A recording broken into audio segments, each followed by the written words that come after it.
I understand my parents more the older I grow. And I say this because my mom and my brother got into a big fight today.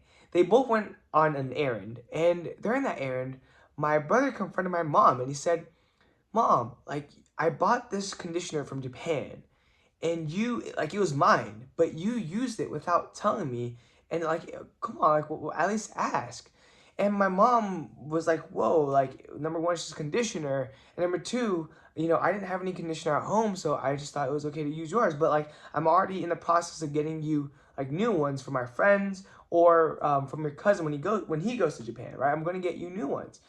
um and my brother was pressed because he was like, Mom, like, we literally have conditioner at home. And my mom, I'm assuming, was like, no, like, that's not true. So when they both came home, my brother found a brand new bottle of conditioner, and he told my mom, I told you so. And my mom just started crying. Like, she came home and she just started crying. And I learned that my brother was apparently like berating her and saying like, "Oh, like, you're stupid, like I told you so, like, why did you take my conditioner?" and just beating on my mom relentlessly, apparently, right? And I just felt so bad for my mom, but I also understand my brother, and that's what I mean by, like, when I say the older I get, the more I understand my parents, right? Because I can literally see myself in my brother's shoes. It was as if I went back in time and was seeing like myself in literally in real time. Cause my brother gets home and he's like all pissed. My mom is also home and starts crying. And I was like, "Are you okay? Are you okay?" And she goes into our dining room where my dad is and starts crying. And my dad starts, he gets up and begins yell, like, you can hear like the ferocity in his voice, like anger. It's like the hey, like the anger yell, right? And I was like, oh shoot. So I immediately ran to him. I was like, hey, wait, let's calm down. Let's just hear each other out. It's okay. Everything's okay. Let's calm down, right? And if I wasn't there, I don't know what would happen. I genuinely do not know what would have happened. And then I tried to mediate both, and I was trying to tell my brother, like, yo, look, just calm down. Like, mom's crying, just chill. And he kept trying to say stuff, and I was like, dude, it's okay. But like, man, you made mom cry. Like, chill on your tone of voice. And he's like, and then he texted, like, he ran off, he slammed the door, and then everything was like quiet. Everything was like chill, right? I had my mom explain me the situation. I have yet to talk to my brother. He has yet to talk to me because he's still outside. By the way, it's currently like 10 p.m. He's outside wandering the streets, trying to cool off his mind. But the point being is, like, I could see myself in my brother, like my younger high school self in my brother, how angsty he was, how he believed, like, or like, how he believes that my parents just don't understand him, and that, that they're in the wrong, that they just don't understand, that they're stupid, right? And that they just, all this stuff. And I see it from my parents' point of view, where it's like, we mistaught our son, well, why is he making such a big deal? It's like, I could I can finally see both sides, right? And like, I think it's now my duty to kind of like mediate both, and also teach both sides, like, how to live with each other and how to communicate with each other, because my parents have like three three more kids, like, just of experiencing that, like, three kids that they have to experience that with, growing up, becoming teenagers, being angsty, believing that their parents are against them, right? Believing that no one understands. I just have to teach them, my parents, and also my brother, because I lived through it and I understand, like, genuinely both sides. Um, but I just thought it was crazy to see. And what I learned is that, honestly, the best way to have a great relationship with, like, our parents is to, one, just listen first.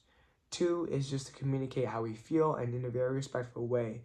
And number three, just don't raise your voice, right? Don't raise our voices, and just be kind and genuinely try to understand and have a kind tone, right? There's no, like, it doesn't help anyone when someone raises their voice. If someone, like, has this mean attitude towards another person, like, it genuinely does not solve any problem. And just don't take anything personally, right?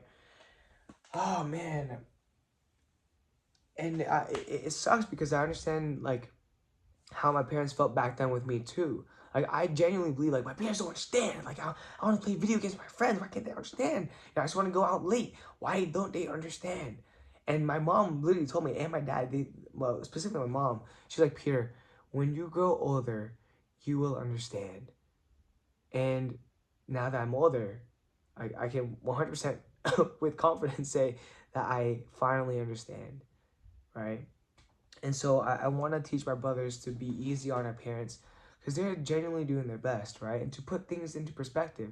Like the fact that my brother got a conditioner from Japan in the first place is astounding, right? Like not many people have the opportunity to go to Japan in the first place and can buy anything they want, right? And to be angry about conditioner, another thing, right? But also my parents' side is to not take things personally, especially if, something means a lot to a person. Like if someone's feelings, if someone feels a certain way about something, it doesn't help to completely invalidate how they feel. And be like, what? It's just conditioner. Who cares, right? It's important to say, okay, you know what? I'm sorry. Like that conditioner meant a lot to you.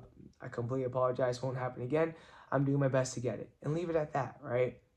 But the key part is to never invalidate, how someone feels, especially if they're your children. Because the moment you invalidate how they feel, they'll believe that you don't care about how they feel and that you don't understand them.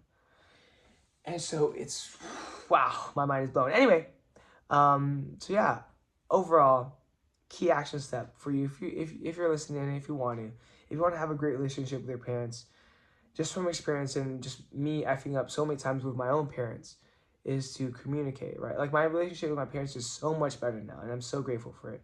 But it's to listen, it's to not take things personally, it's to genuinely try your best to understand the other side and to just be solution driven, right? And to never, ever, ever invalidate feelings.